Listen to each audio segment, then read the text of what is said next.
Nå, men jeg går til Qigong. Ja. Er du parat? Ja, jeg er parat. Jeg er her jo. Ja. I'm ready. Så. Satisfaction in my heart. It gives me trust in myself. It gives me energy. It gives me happiness and joy. And so every day when I wake up in the morning, I see the sun and I smile.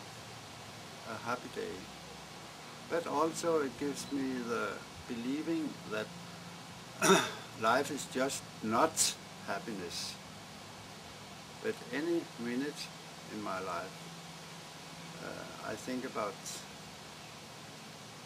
what could be joy, and then I smile about it.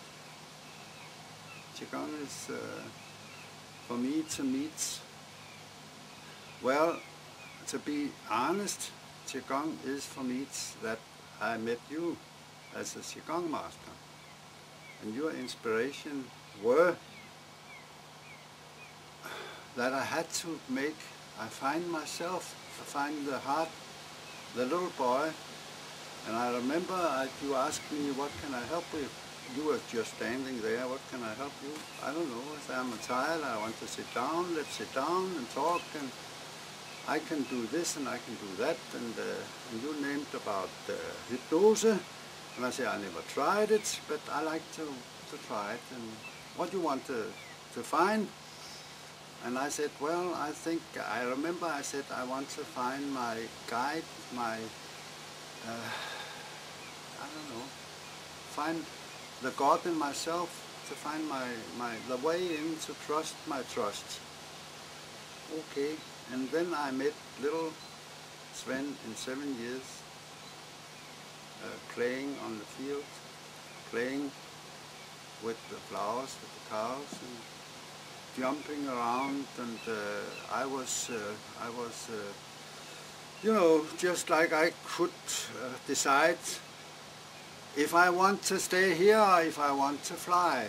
And I stayed, and I flew, and I stayed, and so. That, I think, was my believing in God, in the belief. Thank you. Thank you so much. That is part of Qigong. And then it's very, very valuable for my body, for my physical side. I'm not so young anymore. Yes, I'm young, but I'm born in 29, and that means that maybe I should be old, but I'm not old. I find my life is younger and younger every day. My day is, and Qigong is my style of life. Thank you. I'm happy that I met you and your discipline, your belief.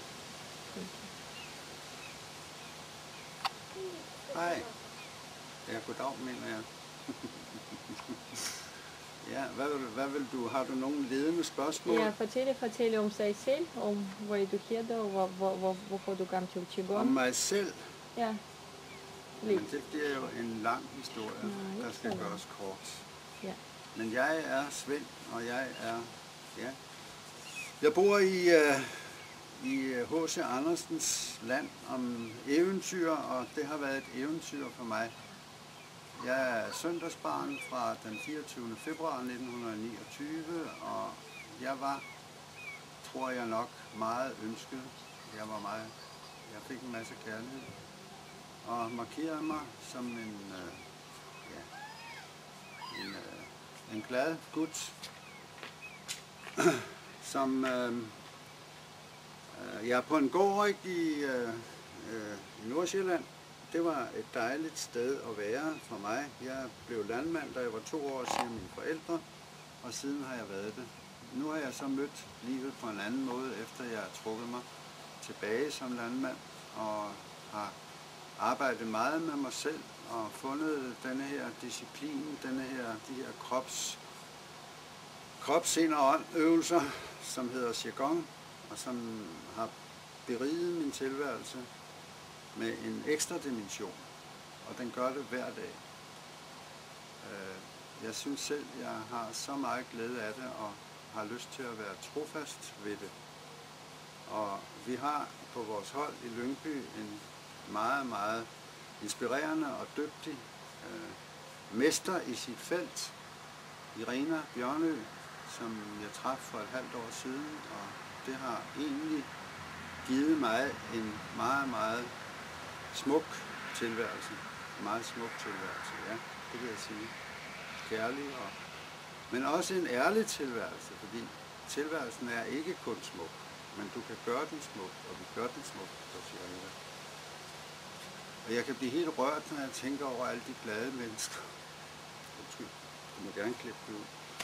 Men hver gang vi mødes, så træffer jeg mennesker, der siger, kommer du på torsdag, eller kommer du igen på mandag, eller hvad gør du? Jamen, jeg kan ikke undvære det, og jeg synes, det er så dejligt, en meget værdifuld ting at arbejde med sig selv på denne her måde. Så det gør vi, og det tror jeg ikke, jeg kan undvære, eller jeg kan selvfølgelig undvære, men jeg tror ikke, jeg vil undvære det, fordi det er mit islet i den praktiske tilværelse, jeg fører. Jeg har og altid har haft og ikke kan undvære. Jeg arbejder tæt ved jorden, men det jeg så har fundet, det er, at i kraft af den dimension, jeg kan ikke sige det på anden måde, de energier, som Irena tilfører vores verden, fordi hun er dronning af universet efter min mening. Der har jeg fundet en vej ned igennem min krop, som jeg tror, man kalder det kundalini, et eller andet, effekten, eller rejsning, eller hvad ved jeg. Men jeg mærker i hvert fald, at den risten ned igennem kroppen, den fortsætter. Den stopper ikke nede ved haresærkeret, som den gør for mange mennesker, men den går altså videre hos mig. Og det har jeg det smadret godt med. Så på den måde er jeg meget glad for at grave kartofler op og også give dem væk, også spise dem. Men altså, ja, jeg er, synes jeg, nogenlunde funderet som et helt menneske med et godt fundament. Tak, mange tak. Mange tak.